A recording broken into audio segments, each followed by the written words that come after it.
Hey, you geeks! Oh, Oathbringer, 1,233 pages, and too many subplots to cram into a single 15-minute review. I know other YouTubers have no problem subjecting viewers to hour-long videos, but they don't animate their avatars, so I'm breaking up my review by pulling out certain isolated subplots which are significant to the greater Stormlight archive, but would not fit into my typical review.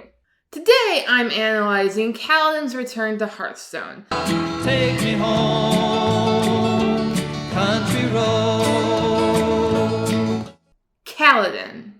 Fearing that he's going to have to pull a whole scouring of the Shire on his hometown, Kalladin attracts a Gloomspren. Fortunately, his family and town is still alive. The Voidbringers did not attack. Unfortunately, this means that Cal has to use his non-existent people skills. You know, we have to work on your people skills. Seriously, he just sits there as his father haggles over his slave price and says nothing. He sits there knowing, 1, he had enough spheres on his person to buy himself and then some.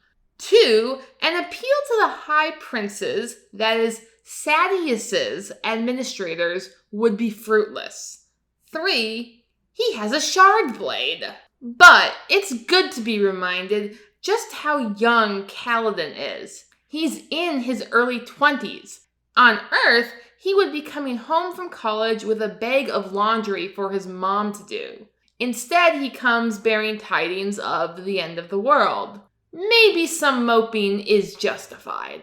Though I'm a bit peeved he didn't introduce Syl to his family. She got all dressed up in a proper hava and everything to meet his family, and he never made the introduction. True, she could have shown herself, but I think she was waiting on Cal, like always. Roshone and Laurel. There are so few perfect punches in literature, and Cal punching Roshone is one of them. It's just so satisfying. True, Syl was not amused, and her intervention sparks what I'm sure will be a challenge going forward. To put the past, even the killing of innocents, behind them and do better. As Cal says in The Face of the Desolation, he doesn't have time to find a better man to do Roshone's job, so Roshone will just have to be a better man. Though I think Laurel is already the better man, or leader. The people respect her, and she has always upheld her duty to Hearthstone. He has done his duty, I will do mine. Go ye and do yours. Syl also approves of her, but I don't know how much to read into that. Cal does pay Laurel back for the stolen spheres. Probably. He's not certain how many he gave them for the horses, which he didn't use, but I did the math, and it comes to about even, give or take a brome. Liren and Hesina. Give Kalladin the hug he's needed for 2 books, or 4 Rosharan years. They are the true heroes of these chapters and have no idea the role they played in the return of the Knights Radiant. Cal gets so close to telling his father, "You're a surgeon, father, but I'm something else. A watcher at the rim. I will protect those who need it. Today, that means hunting down some Voidbringers." Liren looked away. "Very well. I am glad you returned, son. I'm glad you're safe." Kalladin rested his hand on his father's shoulder. "Life before death, father." But he doesn't tell him. It's like when I troll my friends who want Cosmere spoilers, telling truths that they won't understand. Though if Liren wasn't so harsh, Cal might have been more willing. Liren's blanket disapproval of killers, warmongers, and shardbearers definitely influenced Cal's blanket hatred of Light Eyes, especially considering that the Venn diagram of those groups is practically a circle. Technically, Cal has killed a shard bearer or two, but he only kept the shards he earned by protecting. Telling Lirin that might soften his critique. The best moment is when Hesina introduces Arodin. I have a brother. I will make my stand with you, side by side, to the end.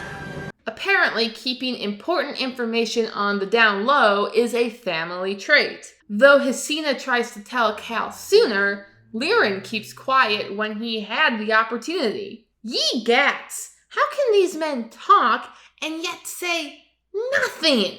Being an older brother is essential to Cal's character, and now he has a living younger brother. It's so nice. He cried, I cried, and if you didn't cry, you are heartless. Magic system. Sanderson takes full advantage of his system's rules in every one of Cal's encounters. First, having Cal's eyes revert to brown allows him to come home, reunite with his parents, and apologize for Tien's death without having to explain the eye color thing first. Also, having the town not know who he was or what he had become allowed us wonderful scenes of awkwardness and revelation. That Joseph, who you thought was dead, your brother is me. Second, the Stormlight. When Cal is out of Stormlight, there's no use trying to tell people about his powers. They're unbelievable. So, as he goes around assuming that there is no Stormlight, I can see why he wouldn't even try to explain that to his parents. When Stormlight is found, he gets powered up and just drops that little bomb on everyone and flies off. Her hair glows. We're alive. I'm alive. I didn't see that coming. Eugene? The hair actually glows. Nice, Kaladin. I'm sure that wasn't traumatic at all.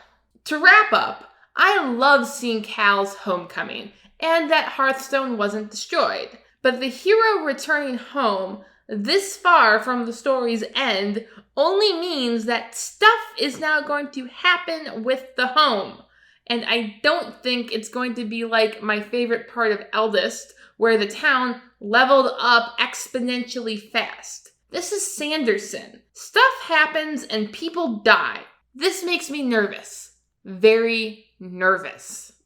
Thank you for watching. Please like, share, and subscribe if you would like to see more. Your patronage is greatly appreciated.